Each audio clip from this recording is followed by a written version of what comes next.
Bueno, buenos días, estimados estudiantes. Bienvenidos a su curso de Química General 2, sección Químicos, sección A, Químicos y Alimentos, del día 24 de octubre del 2023.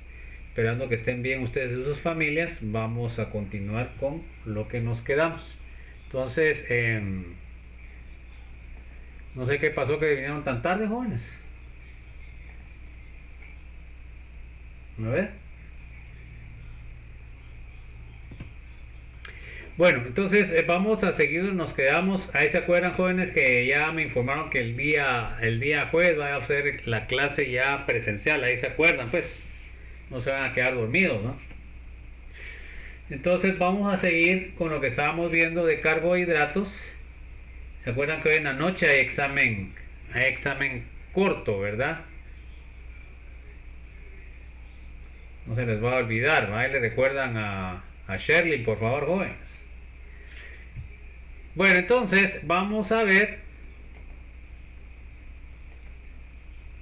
ahora los polisacáridos. Ya casi para terminar los carbohidratos, vamos a ver las reacciones de los polisacáridos. Vamos a ver la esterificación, nitración, acetato y rayón, ¿verdad? Este experimento lo hacíamos allá en la Facultad de Farmacia, ¿verdad? Hacíamos algodón de polvo, era bonito porque a partir de algodón nosotros formábamos nitrato y de ahí probábamos el algodón sin nitrato y con nitrato. Y resulta que con nitrato pues se quemaba así suave, pero en cambio cuando le echábamos ya, cuando estaba nitrada, explotaba, fíjense ustedes. Era simpático el experimento. Bueno, entonces, a ver, léame por favor, Andrea. Algodón pólvora, que se emplea en la manufactura de pólvora sin humo. Es celulosa casi completamente nitrada, por lo que suele llamarse trinitrato de celulosa. 3 grupos nitrato por unidad de glucosa. Ok, entonces, como les digo, hacíamos, esto se hace con ácido nítrico, ácido sulfúrico, y se pone el algodón y de ahí sale el trinitrato de celulosa, que es explosiva y no produce humo. Bueno, a ver, léame por favor, Dulce. Piroxilina es un material incompletamente nitrado que contiene entre 2 y 3 grupos nitrato por unidad de glucosa. Se emplea en la manufactura de plásticos como celuloide y colodión, en películas fotográficas y lacas. Permítame, ahí está. Tiene la desventaja de ser inflamable. Al arder da óxidos de nitrógeno muy tóxicos. Entonces, fíjense, pero antes las películas fotográficas eran celuloide, así se llamaba, por eso es que se llamaban los artistas del celuloide. El problema que tenían esas películas de anteriores es de que eran bien inflamables y muchas veces se quemaron muchas películas famosas, las originales, por eso. Ahora ya lo que se utiliza ya no es inflamable. Vamos a ver el acetato de celulosa. A ver, léame por favor, Gabriela.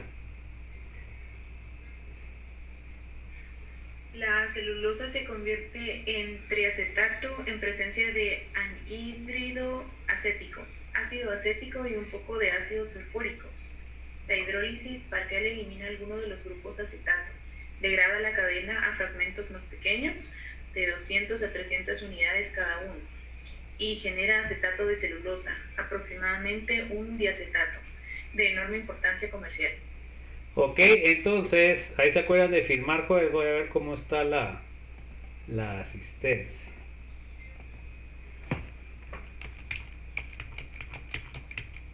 Solo han firmado 6 y hay ahorita hay 11, ¿verdad? Ya firmó Fátima, no, somos Jeremy, Dulce, Michelle, Gerardo, Catherine, Andrea y Juan. Los otros no han firmado, por favor, se acuerdan de firmar. Bueno, a ver, lea Gerardo, por favor.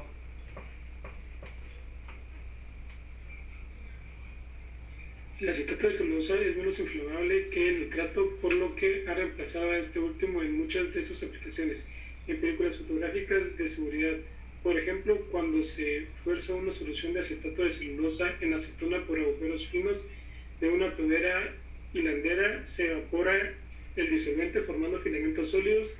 Los hilos hechos de estos filamentos son el material conocido como rayón al acetato. Ok, entonces se da cuenta que este tipo de polímero lo pueden ustedes hilar, ¿verdad? Acá tenemos la celulosa y acá tenemos el triacetato de celulosa después de haber agregado anhídrido acético más ácido sulfúrico, y obtenemos la sustitución o la acetilación de los alcoholes de la celulosa, obteniendo el rayón o triacetato de celulosa. Vamos a ver el rayón o celofán. A ver, léame, Sebastián, por favor.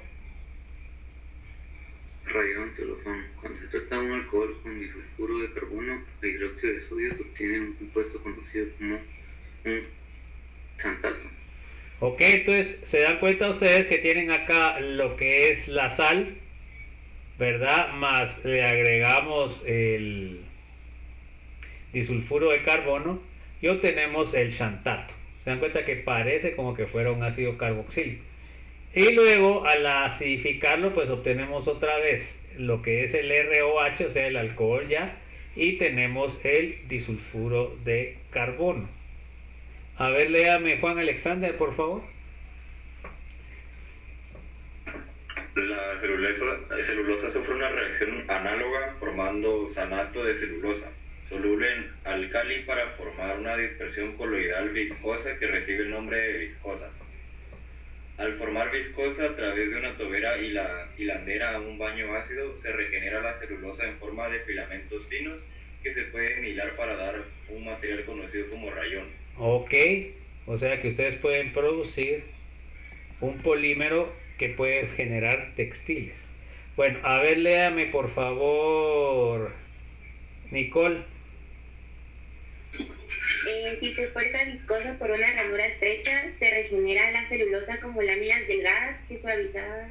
Permítanme, no sé qué pasa. Ahí está, dale. Que suavizadas con glicerol se emplean como películas protectoras, celofán. Ok, el famoso celofán, va, jóvenes. ¿Se acuerdan ustedes? A ver, léame por favor, Marlon.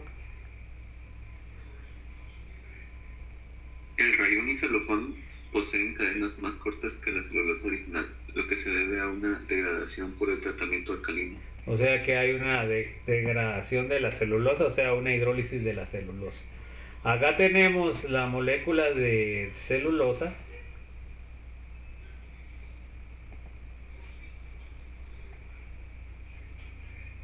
¿Verdad? Que están en posición. Se dan cuenta que es celulosa porque la unión es beta. ¿Ok? Y este es un material bien importante para lo que es de producción de un montón de productos. Por ejemplo, el papel también se hace a través de, de la purificación de la celulosa de madera, de la corteza de los árboles normalmente. Bueno, ¿qué aprendimos en la presentación? Solo déjenme ver, voy a ver que no sé por qué.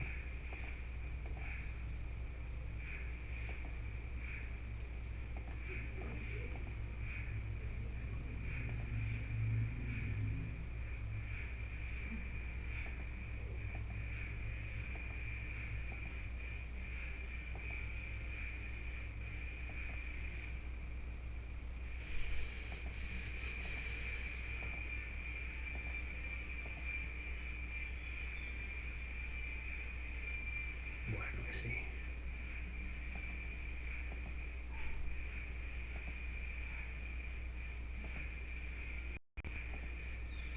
Bueno, ¿qué aprendimos en la presentación? A ver, léame, Michelle. Anomalía y mutarrotación. Ok, a ver, William.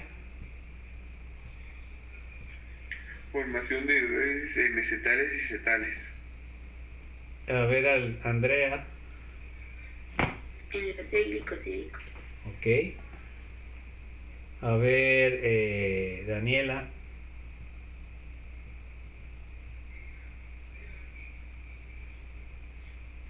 Dulce.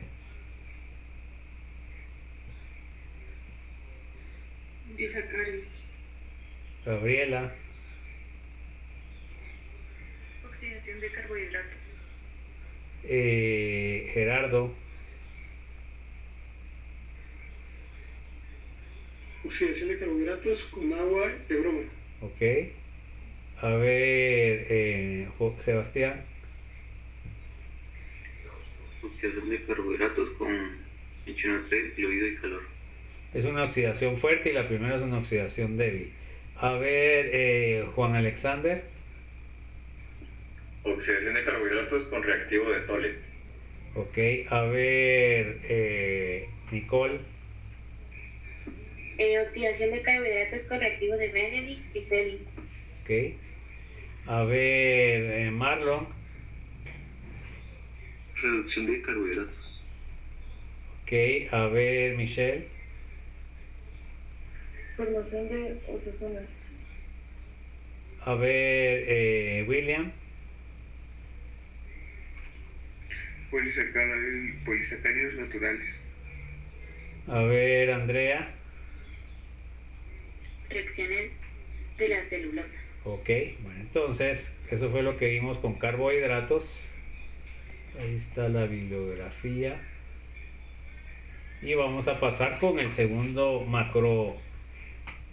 macromolécula, que serían los lípidos.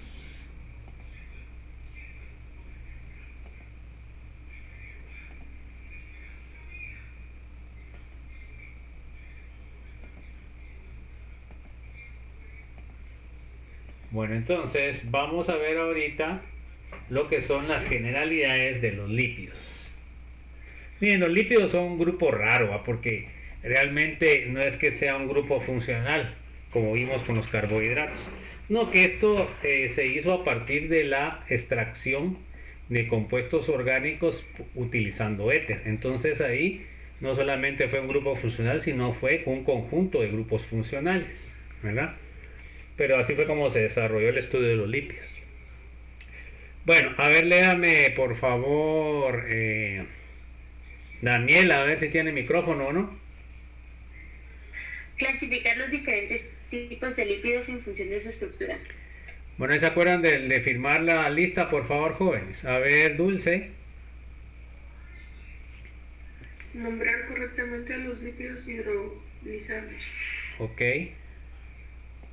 Déjenme ver cómo va el listado.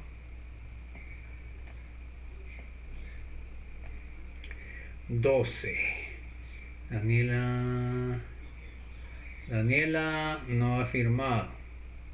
Ah, no se afirmó. William, Marlon, 12. Hasta ahorita se despertó Shell. Bueno.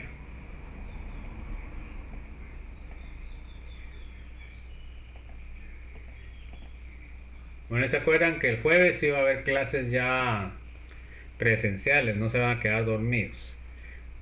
A ver, léame Dulce, por favor. No, perdón, Fátima, Sofía. Explicar las propiedades físicas de los lípidos hidrolizables. Ok, entonces eso es lo que vamos a ver en esta presentación. Bueno, a ver, léame por favor, Gabriela. Los lípidos, del griego lipos, grasa, son constituyentes de plantas y animales y se caracterizan por sus propiedades de solubilidad. Los lípidos son insolubles en agua, pero solubles en disolventes orgánicos no polares como el éter etílico. Entonces, cuando se empezaron a investigar los lípidos, se utilizó el éter etílico. Y así es como se separan estos compuestos. Y como sabrán ustedes, ahí no estamos separando grupo funcional porque no es una separación química, no, que es una separación física por solubilidad. Entonces, por eso los lípidos es un grupo bastante diverso de grupos de compuestos orgánicos. Bueno, a ver, léame por favor, Gerardo. Obsérvese que esta definición difiere de la utilizada para los carbohidratos y proteínas, en la que los lípidos se definen por una propiedad física, solubilidad, más que por su estructura. Entonces ahorita vamos a ver que la clasificación es bastante complicada. Bueno, a ver, léame por favor, Sebastián. Son ejemplos las grasas, los aceites, las ceras, varias vitaminas y hormonas, y la mayor parte de los compuestos no proteicos de las membranas celulares. Ok, entonces ahí está la variedad de compuestos que pueden ser lípidos. A ver, léame por favor, Juan Alexander.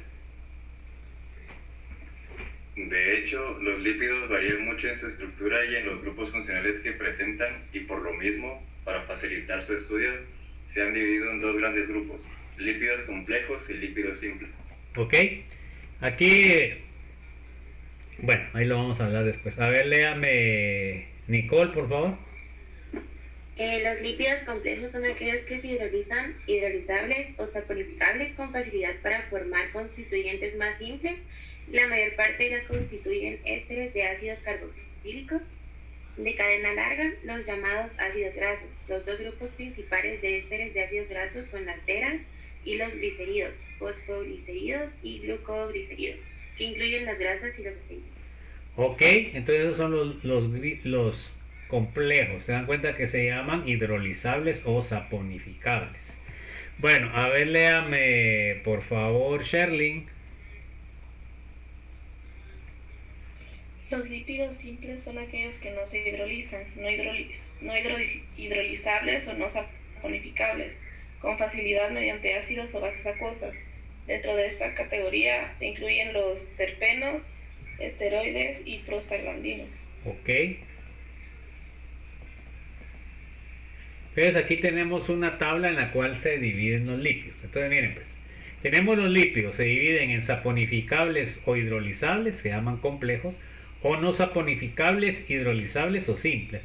En realidad aquí eso de simples y complejos va como que al contrario, pero aquí está haciendo referencia a la reacción de hidrólisis, ¿verdad? O sea, los que se pueden saponificar son complejos y los que no se pueden saponificar son simples.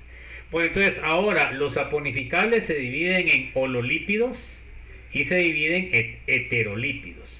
Los hololípidos se dividen en acilglicéridos o glicéridos y se dividen en séridos, esos son los dos. En los heterolípidos son fosfolípidos y glucolípidos. Se dan cuenta que fosfolípidos quiere que están unidos al fósforo y glucolípidos están unidos a carbohidratos. Bueno, de ahí los fosfolípidos se subdividen en glicerofosfolípidos y esfinjofosfolípidos. O sea, depende a qué esté unido el fósforo, si a un glicerol o a un esfinjo, que vamos a ver después su estructura. Los glucolípidos también se dividen en gliceroglucolípidos y esfingoglucolípidos.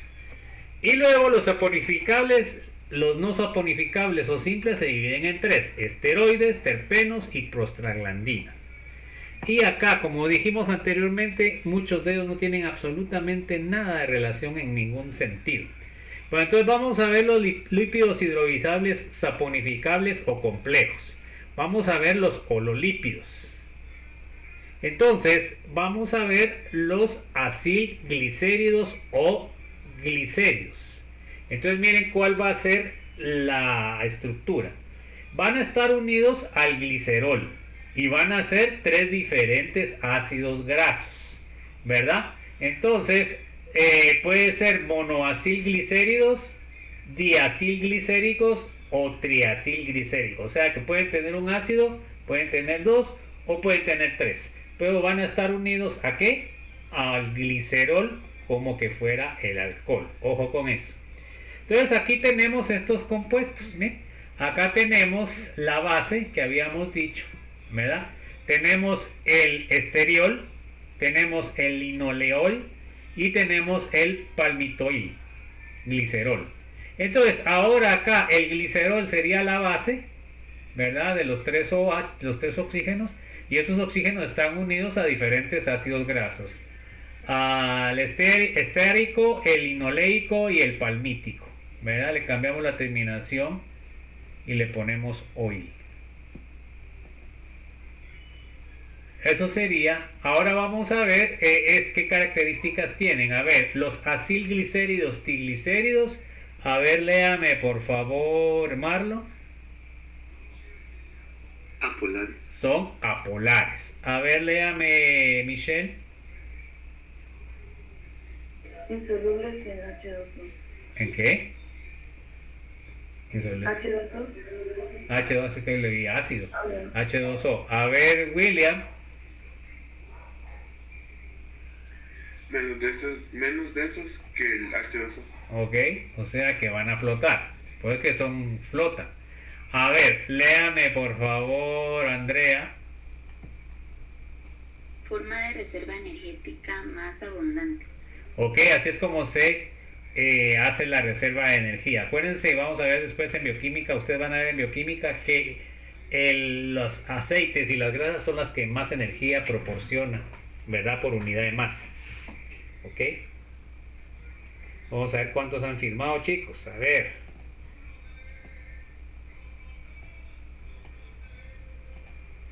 Tenemos 14. A ver, Sherlyn ya. Sí, Sherlyn ya firmó. Y ya firmaría Sofía. Sofía creo que no ha firmado. Bueno, entonces, ¿en dónde se encuentran? Se encuentran en, a ver, léame por favor, Daniela.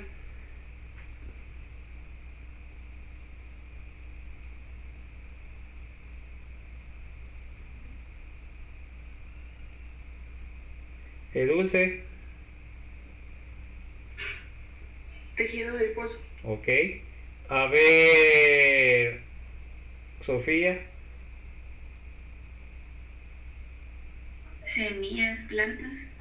Semillas de planta sería ahí. Bueno, entonces, miren, pues tenemos la glicerina, tenemos los ácidos grasos, se unen en una esterificación, forman el triacilglicerio. Se dan cuenta de que aquí son 3 diferentes ácidos, ¿verdad? Entonces, que serían el esteárico, el linoleico y el me acuerdo, creo que es el oleico. Entonces se dan cuenta que forman entonces los triacilglicerios. Esto vamos a ver de que están formadas todas las membranas con este tipo de compuestos. A ver, léame por favor, Gabriela.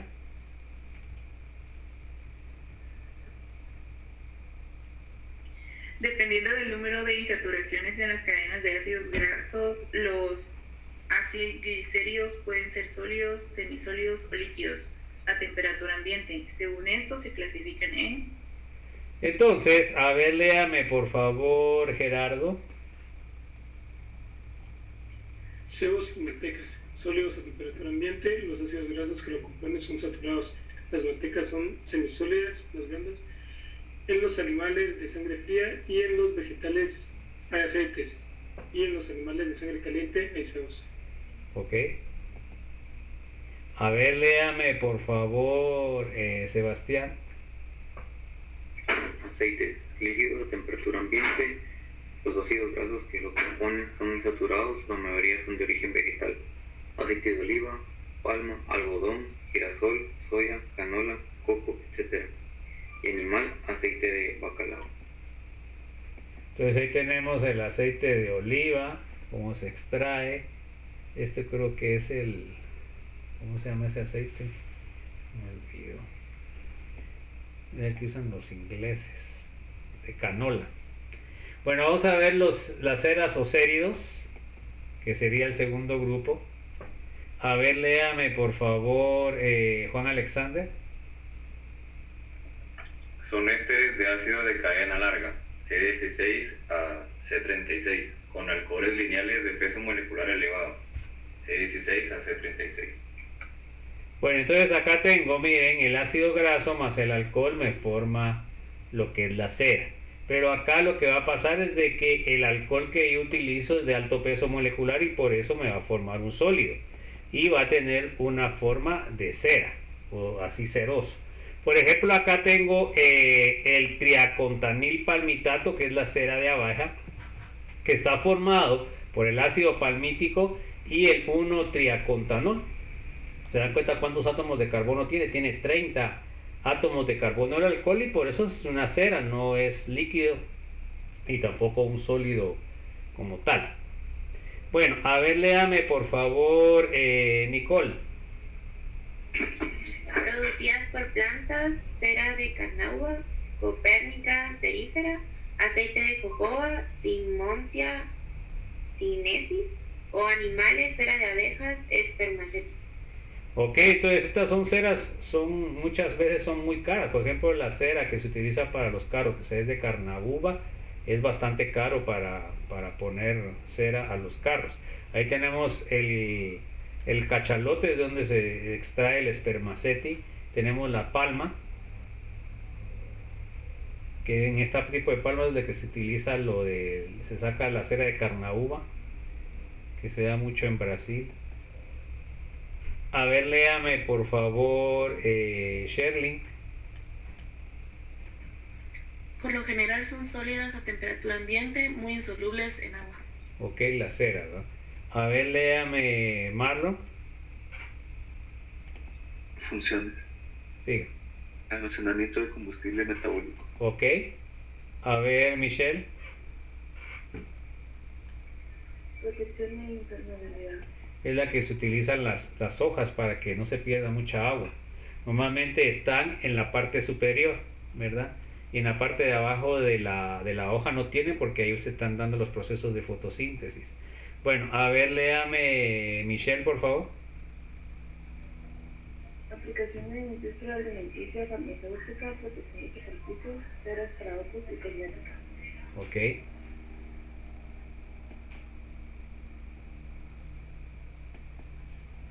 Aquí tenemos los diferentes productos de aceites. Vamos a ver ahora los dos que serían los heterolípidos, que sería el segundo grupo. Y vamos a ver primero los fosfolípidos. A ver, léame por favor, William.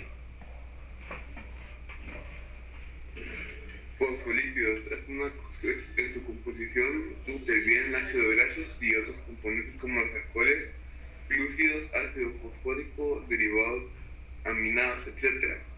Son moléculas antipáticas con una zona hidrofoba cola, en la que los ácidos grasos están unidos mediante enlaces éster a un alcohol, glicerina o esfingosina, y en una zona hidrofila cabeza originada por los restantes componentes no lipídicos,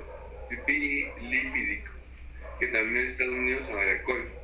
A los heterolípidos también se les llama lípidos de membrana, pues son principales moléculas que forman las membranas celulares.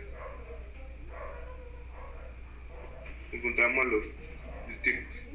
Entonces vamos a ver los diferentes tipos de fosfolípidos. Entonces miren, pues tenemos los glicerolípidos, que son grasos más glicerina, ¿verdad? Entonces, y sería glicérido glucolípidos y gliceroido fosfolípidos o fosforoglicéridos, ¿ok? Luego tenemos los esfingolípidos, que se llaman ceramidas, que es ácido graso más esfingosina y más otro componente. Entonces puede ser esfingoglucolípidos y esfingofosfolípidos. O sea, ¿a qué está unido? Si es glucosa o es fósforo. Entonces se dan cuenta la diversidad de productos debido a que no fue dividido por medio de reacciones, sino por solubilidad. Entonces miremos los glicerofosfolípidos. A ver, léame por favor, Andrea. Los principales. Perdón. Disculpe. Ahí está, sí. Los principales aminoalcoholes son etanolamina, colina y serina. Los ácidos grasos constituyen la parte hidrofoba y el resto la hidrofila. Por tanto, son bipolares, de ahí que se sitúen en la membrana en bicapa abundante en el cerebro. Entonces, se dan cuenta de que estos compuestos van a estar formados del glicerol, van a estar formados de un ácido graso, de otro ácido graso, pero al final se dan cuenta la diferencia con el otro, tienen un fosfato más otra sustancia, ¿verdad? O sea que no tienen los tres ácidos grasos. Ahí está la diferencia del glicofosfolípidos, que tiene un fosfato. Entonces miremos acá. Acá va a tener en el carbono 1, va a tener un ácido saturado de 16 a 18. En el segundo carbono van a tener un insaturado de 18 o 20 carbonos. Y por último van a tener ustedes un glicerofosfolípido, o sea, un enlace fosfato y un X. Esa sería la estructura del glicerofosfolípido. Entonces miremos ahora, acá podemos ver que en este caso está los glicéridos, se dan cuenta, la parte de la cola hidrofílica, que sería la cola del ácido graso, y luego acá está unido a un fosfato, y este fosfato está unido a una colina, ¿verdad? Que sería el NCH33, y entonces acá la parte del fosfato sería la parte hidrofílica porque tiene carga, ¿ok? Es la parte del fosfato.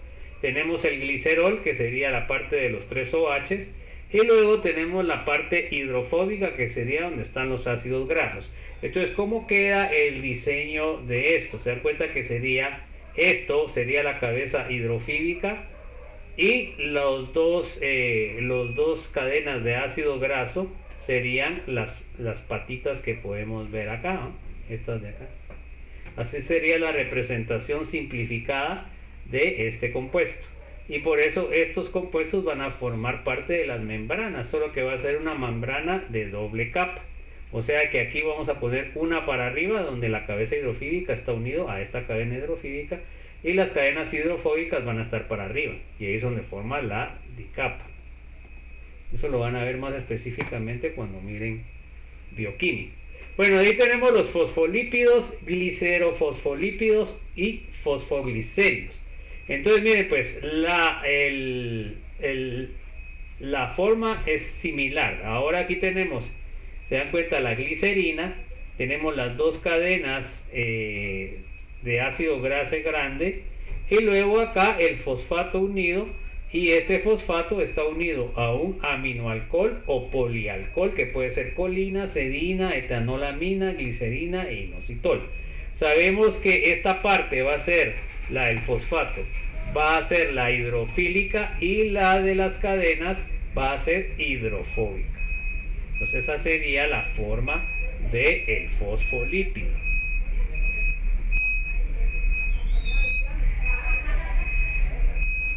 Acá podemos ver ya el resumen de cómo se forma entonces una membrana de dicapa. Se dan cuenta que aquí están las cabezas hidrofílicas, y acá está la cabeza hidrofílica, y en medio tienen lo que son la parte hidrofóbica, ¿verdad? Una parte va a estar dada, digamos, a lo que es la parte exterior de la célula, y la otra va a ser la parte exterior, ¿verdad? Entonces acá tenemos la membrana de bicapa, así es como se forma.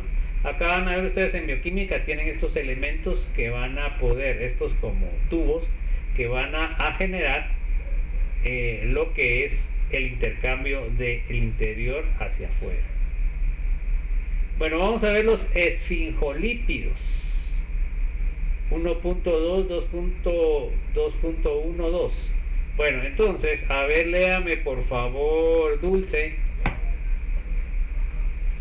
Están formados por un alcohol, esfingosina, más un ácido graso, más un ácido fosfórico, más un alcohol aminado. La esfingosina y el ácido graso constituyen la ceramida, que es la unidad estructural de los esfingolípidos, y que es la parte hidrófoba, abunda en el tejido nervioso. Ok, entonces, miren, acá tenemos la esfingosina. La esfingosina, se dan cuenta ustedes que va a tener la forma básica de lo que se mira rosado. Acá en el carbono 1 va a tener un oxígeno, en el carbono un OH, en el carbono 2 va a tener un NH2, y en el carbono 3 tiene esta cadena carbonada específica. Se dan cuenta que es una cadena real, no es una cadena estérica. Entonces esta sería la esfingosina. Entonces vamos a ver la estructura. Entonces la estructura de la esfingofosfolípidos o esfingomielinas, porque están presentes en el sistema nervioso. Entonces la esfingosina va a estar unido a un ácido carboxílico graso, va a estar unido a un fosfato, y va a estar unido a un elemento X, ¿no? Que va a ser la colina y bueno, lo que vimos anteriormente. A ver, léame, Sofía, por favor.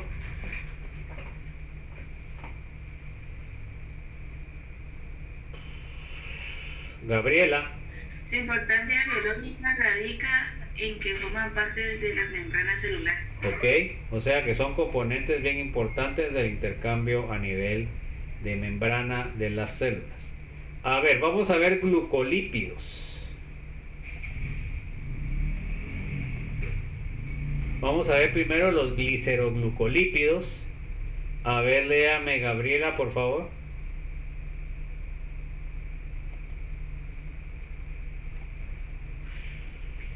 Gerardo.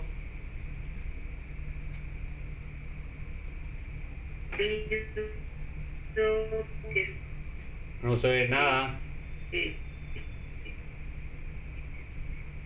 ¿Quién estaba llamando? ¿Qué estaba? Mediante un enlace o glucosídico.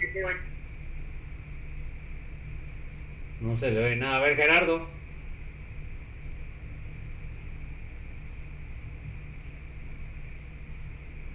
Sebastián.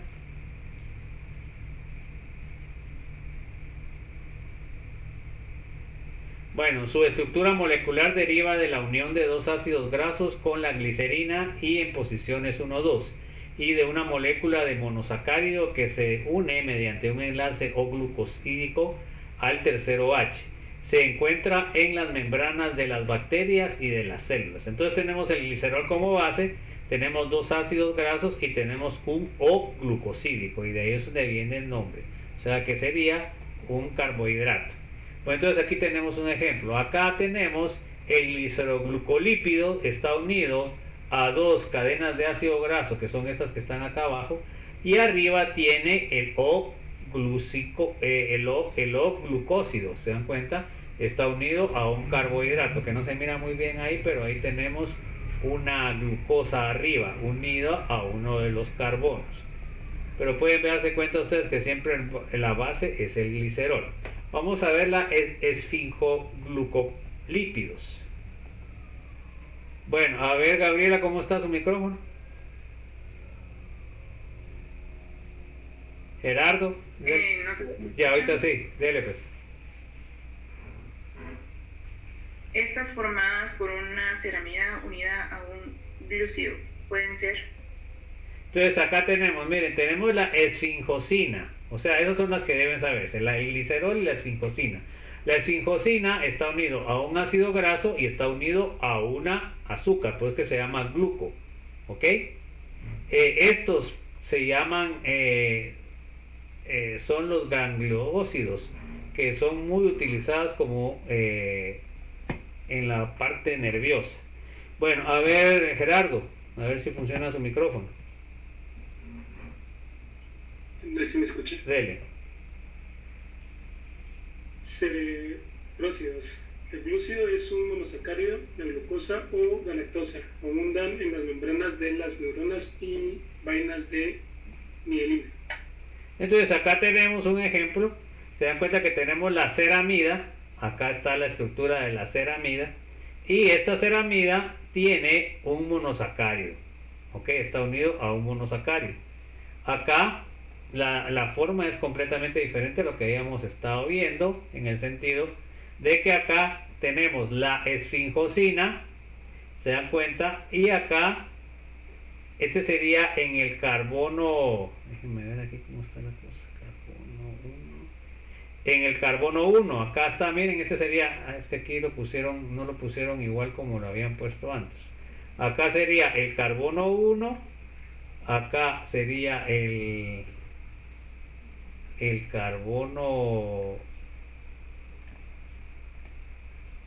carbono 2 y el carbono 3. Entonces a esta parte que está acá se le llama ceramida.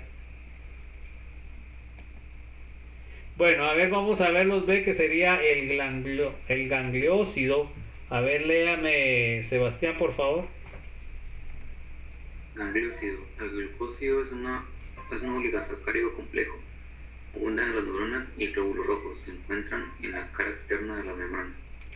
Ok, entonces ahí tenemos, miren, tenemos el N-acetilgalactosamida, tenemos la galactosa y tenemos la glucosa, y tenemos el ácido N-acetil neuroamínico. Entonces miren, pues acá, ¿qué es lo que quiere decir? Quiere decir de que acá tenemos las colas glucídas polares, tenemos las apolares, que serían lo que son los ácidos grasos, ¿verdad? Y estos van a estar unidos a lo que son glucósidos, ¿verdad? Porque se llama, que sería en este caso glucosa galactosa, ¿verdad? Los que están unidos a esta cadena, ¿ok?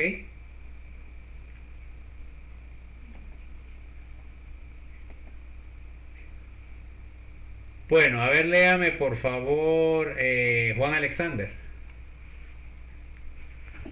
Forman parte del exterior de la membrana plasmática, constituyendo junto a los glucoproteínas el glucocalix, donde se intercalan con los fosfolípidos, contribuyendo al aumento de su rigidez. Su especificidad, basada en las diferentes secuencias de las cadenas oligosacáridas, hace que actúen como marcadores biológicos y lugares de reconocimiento celular. Okay. Entonces aquí tenemos, miren, los glucoesfingolípidos, tenemos las glucoproteínas, se dan cuenta que están insertados dentro de la membrana. Y estos glucoproteínas van a hacer que puedan entrar ciertos compuestos químicos a lo que es el citoplasma de la membrana, ¿verdad?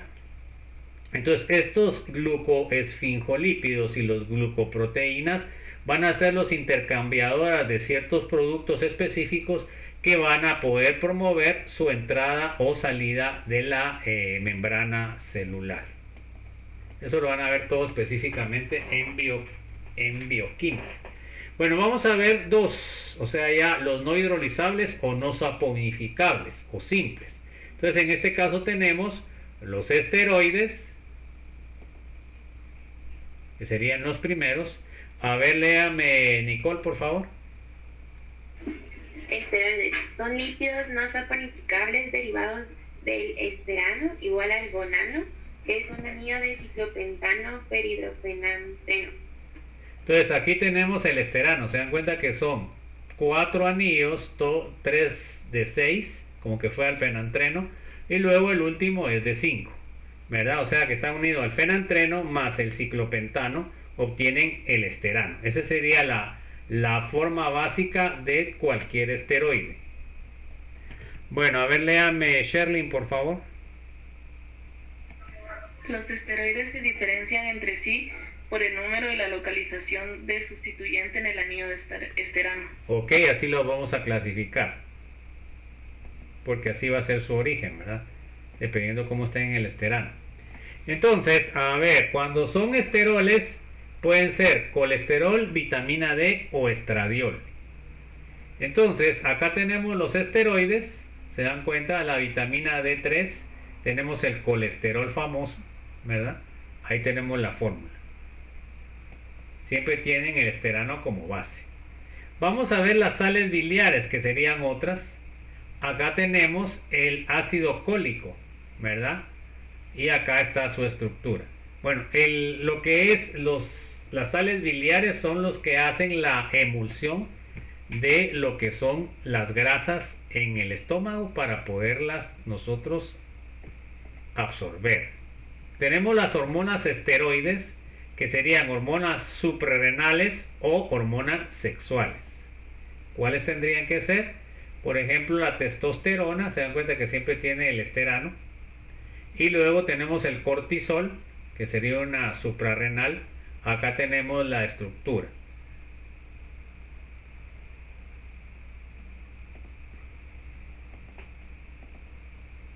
Vamos a ver los terpenos.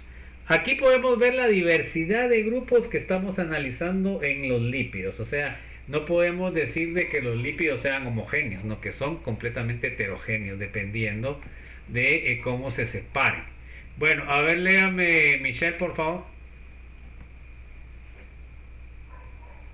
Químicamente son derivados de isopreno y se clasifican según el número de moléculas de isopreno que los forman. Entonces, acuérdense ustedes cuando hay unos alquenos el semestre pasado poníamos unas linitas. Esas linitas eran de isopreno. Acá tenemos la molécula de isopreno. Entonces, cuando miren los procesos bioquímicos, esto creo que no lo van a ver porque son procesos bioquímicos en plantas. Entonces tenemos el limoneno y el geranodiol, ¿verdad? Son monoterpenos, o sea que solo tienen una molécula de isopreno. Acá tenemos diterpenos, ya tienen dos moléculas de isopreno. Tenemos la vitamina E y la vitamina A. Tenemos triterpenos, tendríamos el escualeno. El escualeno es el que origina los esteroides por una serie de reacciones. Dan cuenta que ni siquiera está ciclado. A ver si lo miran ustedes en bioquímica eso. El escualeno, a ver quién sabe de dónde viene la palabra escualeno. Alguien que sepa algo de biología, joven. Esa es la familia de los tiburones. Por eso es que es bien famoso que dicen que es potenciador el tomar la sopa de aleta de tiburón. Bueno, potenciador sexual. Tenemos los tetrapertenos, tenemos los carotenoides, miren acá. Los politerpenos tenemos el caucho natival. Y las prostaglandinas, que sería el otro grupo de los simples. A ver, se dan cuenta que no tienen nada de simples, ¿no? A ver, léame William, por favor. Las prostaglandinas se encuentran en cantidades muy pequeñas en tejidos y fluidos corporales, entre los que los fluidos menstruales y seminales. Todas las prostaglandinas son insaturadas de 20 carbonos. No sé, se saltó una línea. Diga todas las proteínas, ahí se saltó hasta insaturados. Ahí se saltó una línea, lea otra vez. Las prostaglandinas se encuentran en cantidades muy pequeñas en tejidos y fluidos corporales, entre ellos los fluidos menstruales y seminales. Todas las prostaglandinas son derivados hipotéticos de la ciclación de ácidos grasos insaturados de 20 carbonos. Las prostaglandinas E2 y E2 pueden utilizarse terapéuticamente para provocar el aborto o bien para acelerar el parto. También se investiga sobre ellas para la obtención de derivados estables para su utilización como anticonceptivos. Entonces, estas prostaglandinas en realidad en los años 60 fue que se descubrieron. ¿Y por qué es eso? Porque las prostaglandinas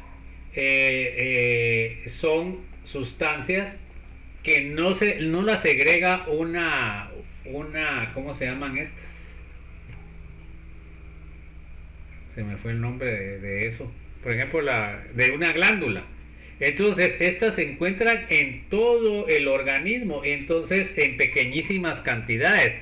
Y por eso no se habían detectado, ¿verdad? Entonces, y tiene una función bien importante en el control de muchas cosas, en el control de la presión, en cuestiones de la parte menstrual.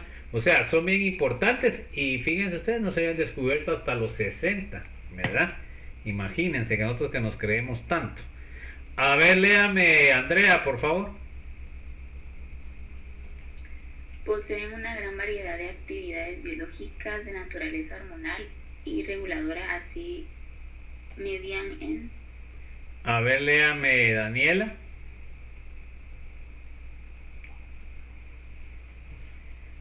Dulce. La respuesta antiinflamatoria. Se dan cuenta que esto es importante, no solamente para lo sexual, sino también. Gabriela. La producción de dolor y fiebre. O sea que también son importantes para regulación del dolor y la fiebre. Bueno, a ver, Gerardo. La regulación de la presión sanguínea. Ok. A ver, Jeremy, puede aprovechar Jeremy, ¿no? Buenos días, la inducción de la coagulación de la sangre. Firmó el primero, pero no entró. A ver, Sebastián. La inducción al parto. Ok. A ver, Alexander. La regulación del ciclo de sueño o vigilia. Entonces se dan cuenta de la importancia de estas sustancias bioquímicas y realmente no se sabía hasta hace muy poco relativamente, o sea, 50 años, 60 años, no se sabía nada de ellas. Tenemos el ácido arquidónico y estos son los que generan a las prostaglandinas. Tenemos el ácido prostanoico y tenemos el ácido homo-gamma-linoleico, ¿ok? Entonces normalmente van a tener el ciclo de 5 y van a tener dos cadenas laterales largas. Acá tenemos lo que es la prostaglandina E2, aquí tenemos la prostaglandina F2 alfa, y cada una de ellas tiene un sinnúmero de propiedades para todo lo que controlan, ¿verdad? Presión, cuestiones hormonales, generación de lo que es la fiebre y el dolor. Total que son moléculas bien interesantes. Vamos a ver la nomenclatura. Tenemos las ceras. Acá tenemos, se dan cuenta, tenemos un éster.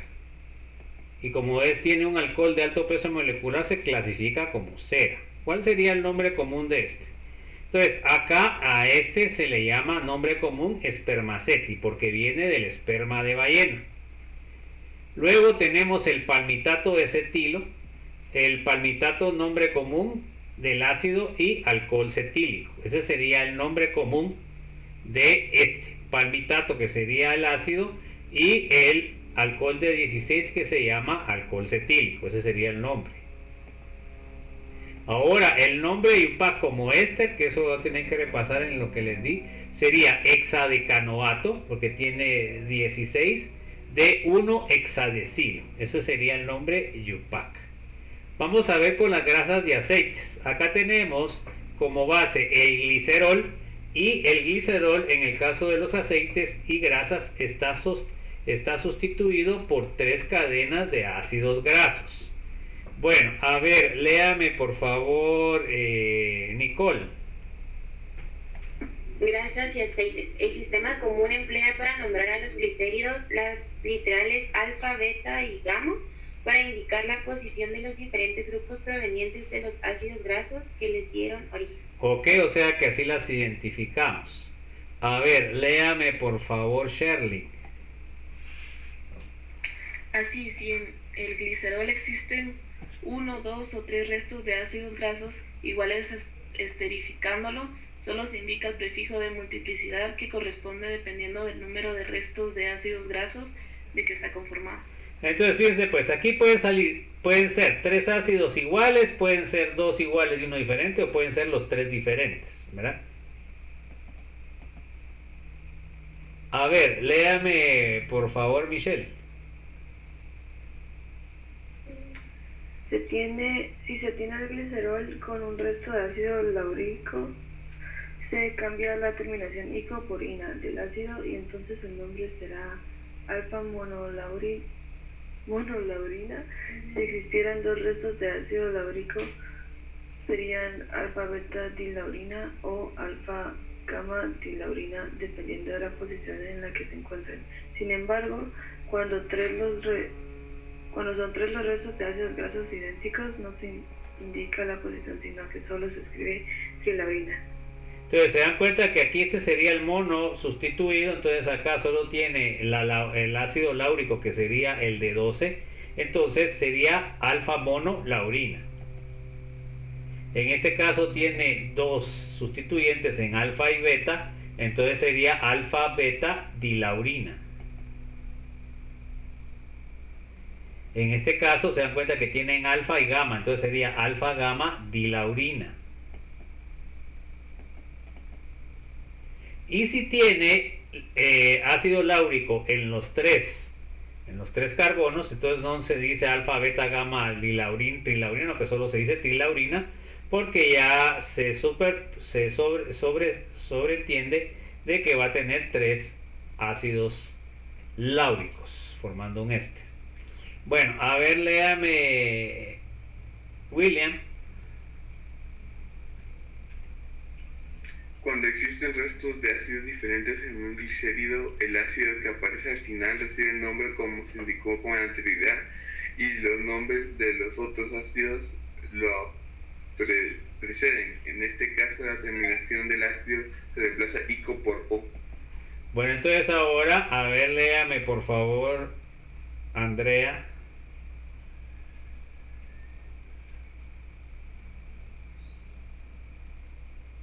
No está Andrea. A ver, Dulce. En una molécula de glicerol hay un resto de ácido palmítico y uno de ácido oleico en las posiciones alfa y gamma. Entonces se nombrará de las siguientes formas. Entonces sería alfa palmito, gamma oleína o bien alfa oleo, alfa palmitina. Esas serían las dos formas. Aquí tenemos este glicerol. Se dan cuenta que tiene en alfa el de 16 y tendrían el con una insaturación en carbono 8. Entonces el de 16 sería el ácido palmítico y el de sería, vamos a ver, 7 serían 7 y 7, 14, 15, 16, 17, de 18 átomos con doble enlace en el carbono 8 sería el ácido oleico. Entonces ahora acá ponemos alfa palmito gamma oleína, ok, ese sería un nombre, o podemos poner alfa oleo gamma palmitina, ok. Esas serían las dos formas de ponerle el nombre. Acá tenemos el alfa óleo gamma palmitina, ¿verdad? Están cambiados los ácidos. ¿Alguna duda, chicos? Entonces esto es importante por si trabajan ustedes en la industria de los aceites y grasas. Tendrían que saber esto básico para esto. Esto no se lo enseñan en bioquímica, no hay nada que ver con lo que enseñan en bioquímica. Bueno, a ver, léame Sofía, por favor.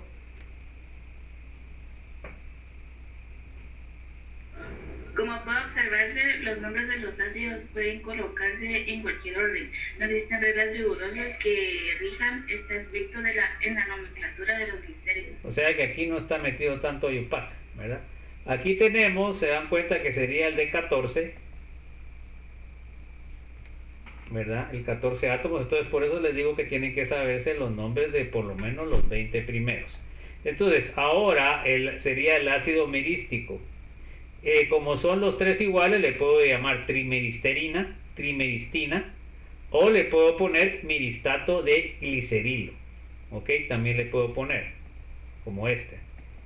El nombre UPAC sería tetradecanoato de 1,3-propanotriol, ok,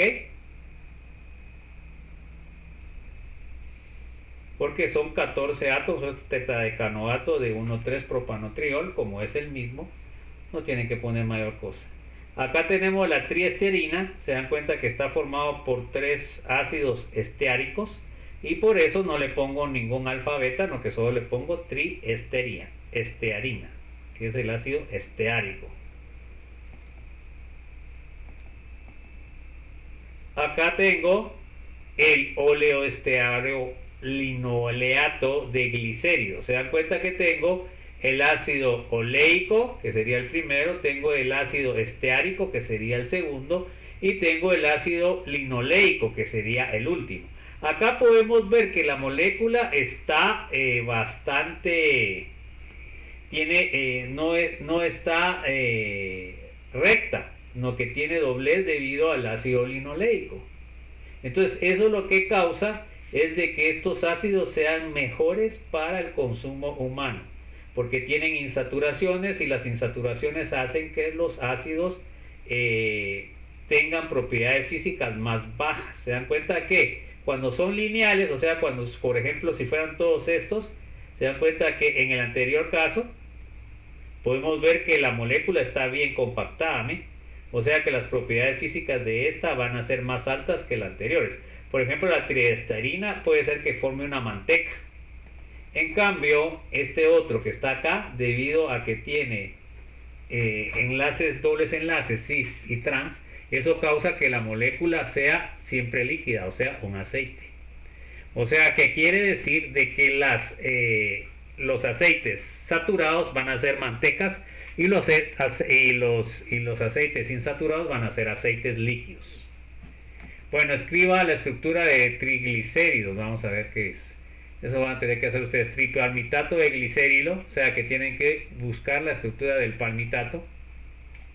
Acá tienen el alfa palmitato beta óleo esterina, tienen que buscar las fórmulas del palmitato, el óleo y la estarina.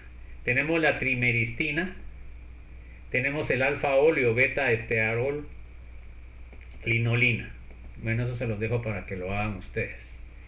Bueno, vamos a ver estos ácidos que son importantes para la parte alimenticia, que son ácidos poliinsaturados que se llaman PUFAs, del inglés, así se les llama, PUFAs. Entonces, a ver, léame por favor, Gabriela. Son importantes para la dieta y la correcta función del sistema inmune. Ok. A ver, léame, Gerardo. Los ácidos W6 se transforman con facilidad en ácido araquidónico. Ese es W, es omega usted. Omega 6. Bueno, ahí, a ver, léame, Jeremy, por favor.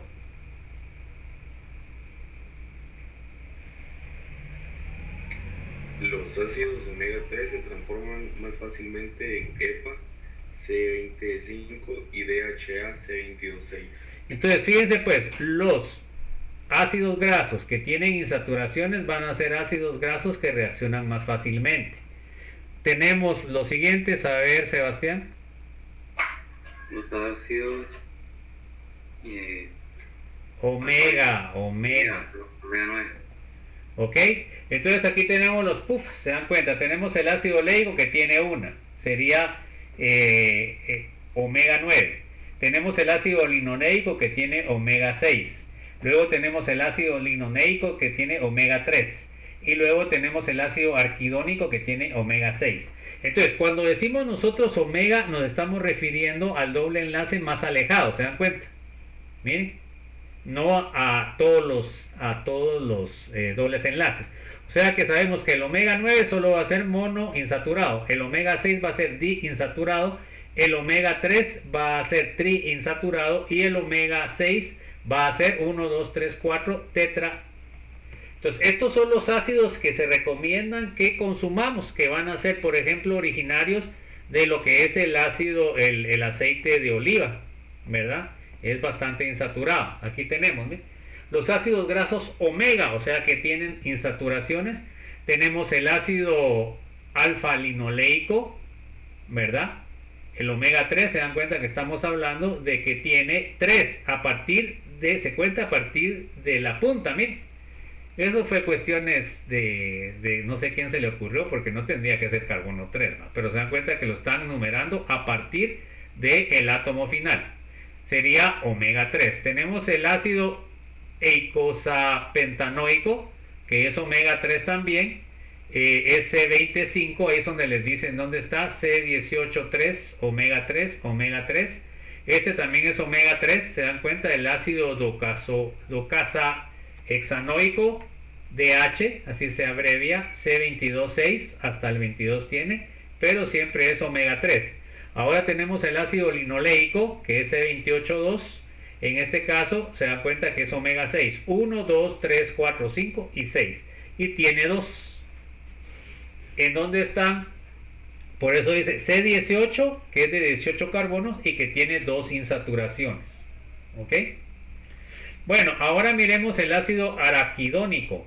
Se llama AA. Y C20H4, se dan cuenta que es 6, 1, 2, 3, 4, 5, 6, omega 6, y tiene ¿cuántas insaturaciones? Tiene 4, ¿verdad? Estos ácidos insaturados son los que pueden originar fácilmente a lo que son los esteroides, ¿verdad? A la síntesis de esteroides. Bueno, ¿qué aprendimos en la presentación? Vimos las generalidades de lípidos, vimos la clasificación de lípidos. A ver, léame Juan Alexander. Lípidos hidrolizables, saponificables o complejos. A ver, léame Nicole. Ololípidos. Ok, a ver, léame Shirley. Acilglicéridos o glicéridos. Entonces miren, lo que tienen que hacer para resumir eso, hacen la estructura base y de ahí se los van aprendiendo.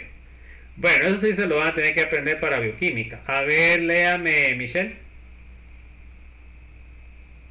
Acilglicéridos, triglicéridos.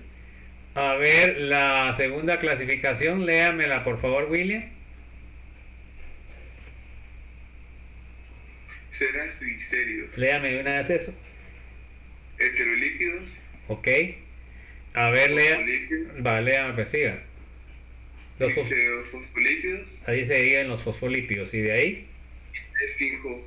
Esfingofosfolípidos. O sea que glícero sería el glicerol y esfingolípido sería la esfingosina, sería la base.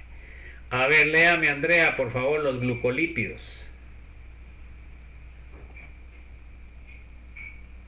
Vamos si se fue Andrea. A ver, Dulce. Gliceroglucolípidos. Ok.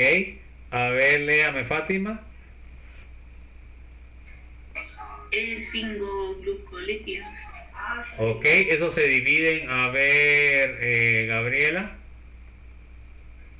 Cerebrósidos. Ok, a ver, Gerardo.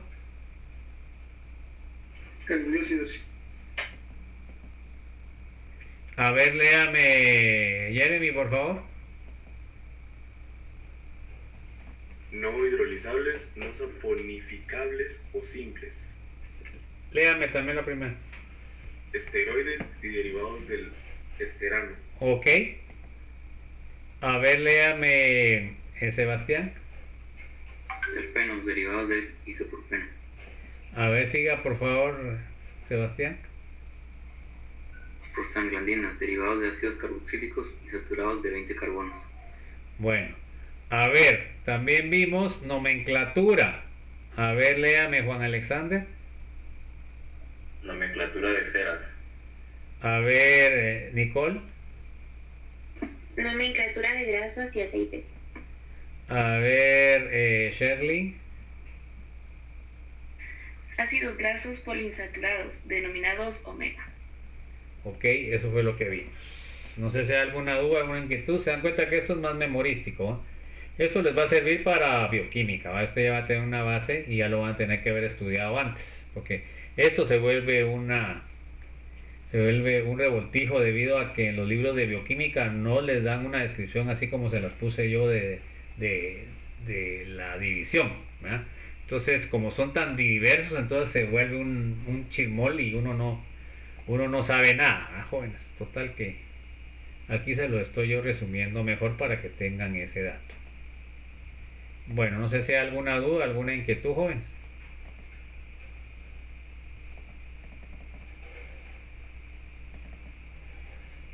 Bueno, entonces vamos con la unidad 7, parte 4, que serían las reacciones de lípidos. Esas son muy importantes que sepan, esas tampoco se las van a dar en bioquímica, ¿verdad?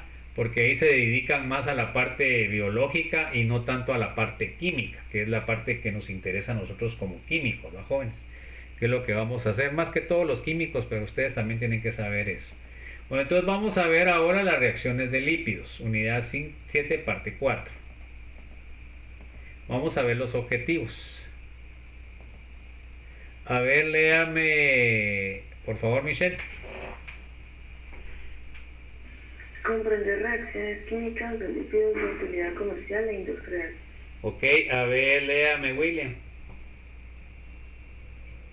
Aplicar los conocimientos obtenidos sobre química de los derivados de ácido y algunos procesos biológicos. Ok. Entonces, por ejemplo, fíjense, pues yo visitaba a veces, pues yo trabajé también en meta reactivos y equipo, pues visitaba las aceiteras, ¿verdad? Entonces las aceiteras tienen un libro así como la Biblia de ellos en donde están todos los procedimientos estandarizados para el análisis de grasas, ¿verdad? Entonces es una industria bastante normalizada, ¿verdad? Porque se obtienen un sinnúmero de productos, es una de las industrias que se obtienen más productos. Bueno, vamos a ver las propiedades químicas de lípidos hidrolizables, ¿ok? Esos son los que más se utilizan, que son los aceites, las grasas y las mantecas. Es lo que más vamos a ver nosotros en la industria química. Vamos a ver la hidrólisis y saponificación de grasas y aceites. Bueno, a ver, léame por favor, Dulce.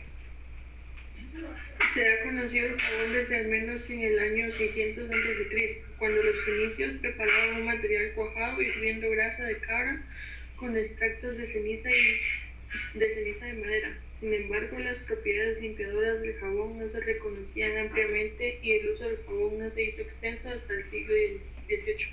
Ok, miren ustedes todo lo que pasó. O sea que era un secreto a voces. A ver, léame, Sofía, por favor.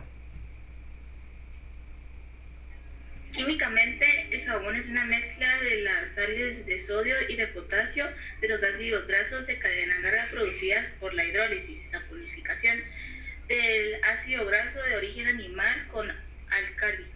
O sea que es la hidrólisis alcalina y lo que va a generar a ustedes es la sal del ácido y la sal del ácido graso es lo que es el jabón. Bueno, a ver, léame, Gabriela, por favor. La ceniza de madera se utilizaba como una fuente de álcali hasta inicios del siglo XVIII, cuando se volvió asequible el desarrollo del proceso de Leblanc para preparar Na2CO3, hirviendo sulfato de sodio con piedra caliza. O sea, la formación de carbonato, que sería una sal. Entonces, miren, pues aquí tenemos la grasa. Tenemos la grasa o el aceite, va dependiendo de la composición. Luego de esto agregamos hidróxido de sodio en medio acuoso y obtenemos la sal del ácido al hacer la hidrólisis y entonces obtenemos el jabón.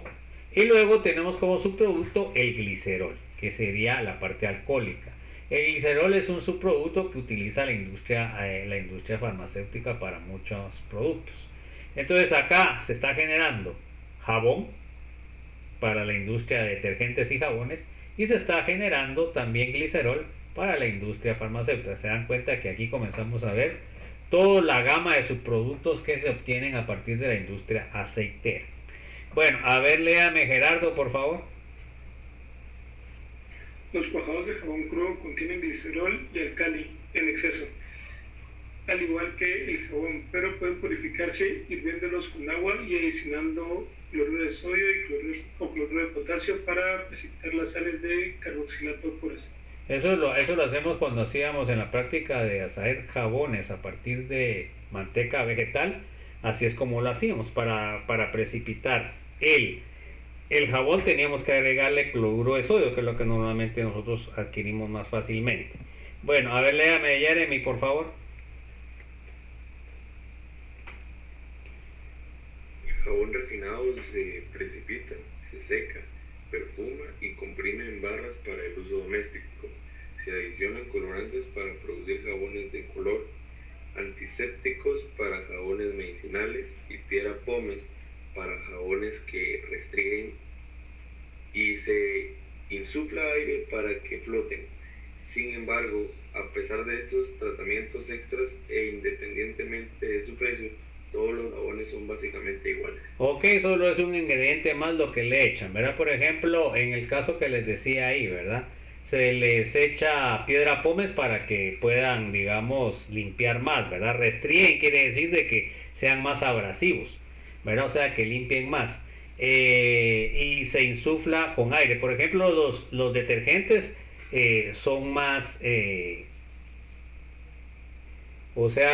son más abrasivos, ¿verdad? Porque ustedes agarran un poco de detergente y lo echan en sus manos, ustedes miran que es más duro, ¿va? Y les saca más la grasa. Pero la función y la forma de los jabones a partir de la hidrólisis, saponificación alcalina de los aceites y grasas, obtenemos el mismo jabón, solo depende de lo que ustedes le agreguen. De hecho, en los laboratorios nosotros hacíamos jabones de diferentes colores, diferentes aromas, lo ponían en moldes de galletas y podían obtener un sinnúmero de formas, ¿verdad? Bueno, a ver, léame José Sebastián. Los jabones actúan como limpiadores debido a que los dos extremos de una molécula de jabón son muy diferentes. El extremo carboxilato de la molécula de cadena larga es iónico, y por tanto hidrofílico, es decir, atraído por el agua. Entonces se da cuenta que, como tiene la sal del ácido graso, la parte de la sal que sería el carboxilato sería hidrofílico, y la parte grande de la molécula cadena carbonada sería hidrofóbico. O sea que tiene dos diferentes grupos. Y ahí es donde hace lo que es la acción de jabón. Bueno, a ver, léame Juan Alexander. Cuando los jabones se dispersan en agua, las colas de las largas cadenas hidrocarbonadas se unen y agrupan en el interior de una esfera hidrofóbica enredada, mientras que las cabezas iónicas sobre la superficie se adhieren a la capa de agua, que son llamadas micelas. Entonces aquí tenemos una micela, ¿bien?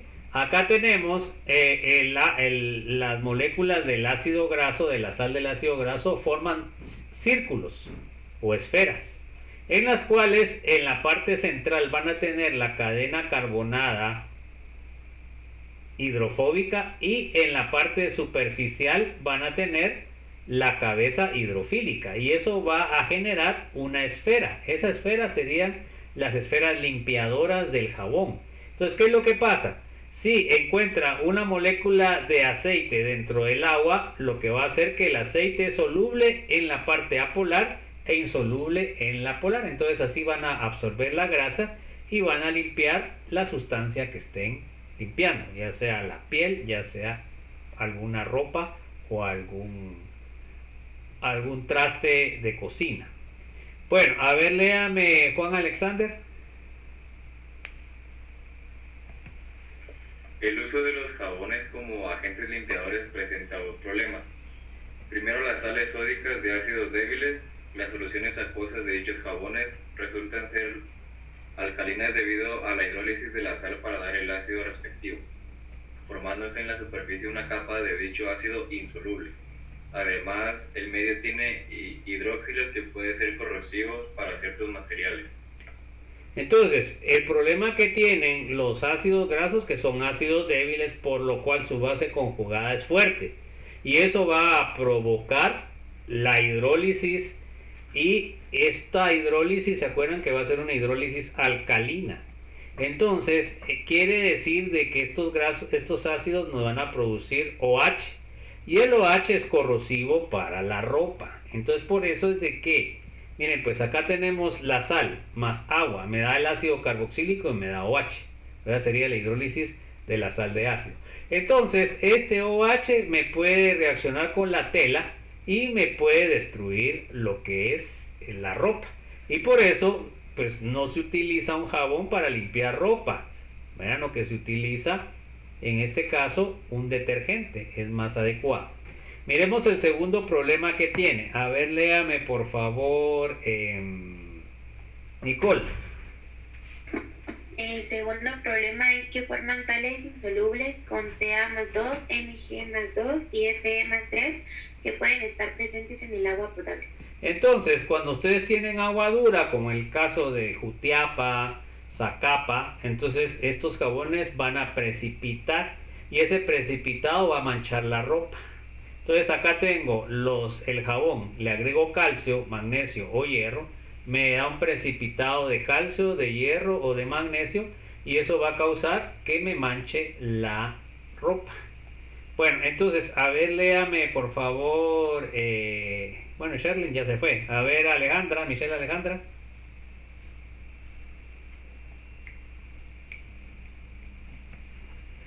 William.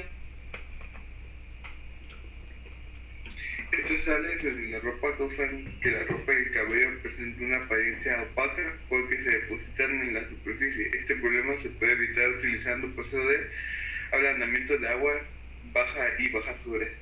O sea que el problema que es por la dureza, la concentración de calcio, magnesio y hierro. Al hacer precipitar el calcio, magnesio y hierro de un agua dura, pues entonces ya baja esta cuestión, pero eso ya es un tratamiento extra, jóvenes. A ver, léame por favor, Dulce. Uno de los métodos para realizar esto era agregar al jabón fosfatos para acomplejar todos los metales, pero con los resultados nefastos para el medio ambiente. En la actualidad esta práctica no es legal. Entonces fíjense pues, algunos listos químicos dijeron, bueno, echémosle fosfato, entonces los fosfatos van a reaccionar con los metales pesados y entonces ya no van a causar ese problema de poder producir precipitados. Pero ellos no se fijaron de que al agregar fosfatos, pues entonces cambiaban cuando salían estas aguas contaminadas de lo que era el lavado, pues estos iban a cambiar, debido a estos fosfatos, iba a cambiar lo que era la concentración en los ríos y en los lagos, y eso iba a producir que proliferaran ciertas algas que se aprovechan de ese exceso de fosfato y comienzan una contaminación al medio ambiente, ¿verdad, jóvenes? Así de brutos somos los humanos. Bueno, vamos a ver los detergentes, ya vimos los jabones. Entonces, debido a los problemas que vimos anteriormente, pues entonces algunos químicos comenzaron a ver que tendrían que modificar estos jabones para lo que es el lavado. Bueno, entonces, ¿qué fue lo que hicieron? A ver, léame, Sofía. Para evitar estos problemas de los jabones, se desarrollaron detergentes sintéticos como una alternativa para superar los problemas anteriormente mencionados. Se desarrollaron moléculas que presentaban igual que el jabón, una cola hidrofóbica y una cabeza hidrofílica iónica polar, las sales sódicas de sulfatos, ácidos de alquilo. Entonces, en lugar de tener un carboxilato, ¿verdad?, que es un ácido débil, van a utilizar sulfato. El sulfato es un ácido fuerte. Entonces, el sulfato no va a hidrolizar el agua, por lo cual no va a formar OHs y no va a generar la corrosión de la ropa. Además, también como es un ácido fuerte, tampoco va a formar precipitado con calcio magnesio. Entonces, ahí se vio una ventaja bastante grande. Bueno, entonces, a ver, léame, Gabriela, por favor. Para ello se utilizó materia prima que provenía también de las grasas. Por medio de hidrogenólisis de las grasas se obtiene el glicerol y el alcohol del ácido correspondiente, reduciéndose el carbonilo respectivo. Luego estos alcoholes se hacen reaccionar ácido sulfúrico, originándose el sulfato ácido de alquilo, que al neutralizarse produce una sal. Ok, la sal produce el sulfato. Entonces miren, pues aquí tenemos los ácidos grasos, ¿verdad? Hacemos una hidrogenólisis, o sea, transformamos estos ésteres a alcoholes de alto peso molecular, además de la glicerina. Bueno, después de que obtenemos los alcoholes, entonces, ¿qué es lo que hacemos? Hacemos una reacción de sulfatación. Entonces, acá tenemos el alcohol que hicimos en el anterior proceso a través de los ácidos y las grasas, agregamos ácido sulfúrico concentrado y formamos el sulfato, ¿verdad?, en lugar del OH. Bueno, entonces luego le agregamos hidróxido de sodio y formamos la sal. Entonces este compuesto sería el detergente. Como el sulfato es un ácido fuerte, entonces no forma precipitados, no se hidroliza y entonces no causa ningún problema que causaban los jabones. Por eso los jabones son convenientes para lavarnos nosotros como humanos, porque el detergente nos limpiaría demasiado y nos causa que la piel se ponga seca. Bueno, entonces ¿dónde nos quedamos? A ver, léame, Gerardo, por favor, ya casi para terminar. Por ser una sal de ácido fuerte, sus soluciones se hidrolizan poco y son casi neutras. Sus sales de calcio y magnesio no precipitan, por lo que es selectivo en aguas duras. O sea que con esta síntesis desechamos los problemas de los jabones. A ver, léame, por favor, Jeremy.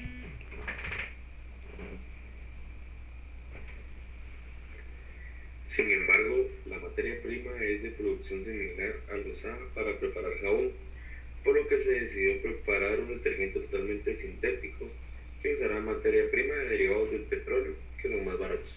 Entonces se da cuenta cómo es que la industria del petróleo nos contaminó toda nuestra química, ¿eh? Entonces nosotros, por ejemplo, aquí en Guatemala, que nosotros producimos aceites, para nosotros la materia prima tiene que ser el aceite, pues no vamos a usar petróleo, ¿va, jóvenes? Entonces, a ver, léame, por favor, Sebastián. Actualmente los detergentes sintéticos más usados son alquibenceno-sulfanato de cadena lineal. Entonces acá tengo, miren, tendríamos una cadena aromática unida al sulfato, y luego aquí tendríamos la cadena larga, que sería el R, y esto viene, ¿saben de qué? Primero viene de una acilación de Friedel y Kraft, ¿verdad? Del ácido sulfónico, de ahí hacen una reducción y obtienen la cadena carbonada del tamaño que quieran. Pero como siempre, ¿verdad? O sea, nosotros deberíamos utilizar mejor una parte que venga de parte biológica, pues para no estar contaminando. Entonces acá tienen, miren, tienen esta reacción, una cadena de 14, hacen una acilación, luego obtienen la sustitución, por último hacen una sulfonación, obtienen en para, y así obtienen ustedes, pues hacen una neutralización y obtienen el detergente, ¿verdad? Entonces ahí nos vamos a quedar, jóvenes. Que tengan un feliz día. Entonces nos vemos el día jueves, ya nos vemos allá en la clase. Se cuidan y que tengan un feliz martes. Hasta el martes, jóvenes. Gracias, licenciado. Feliz día. Bueno, nos vemos, se cuidan. Feliz día. Se cuidan, nos vemos.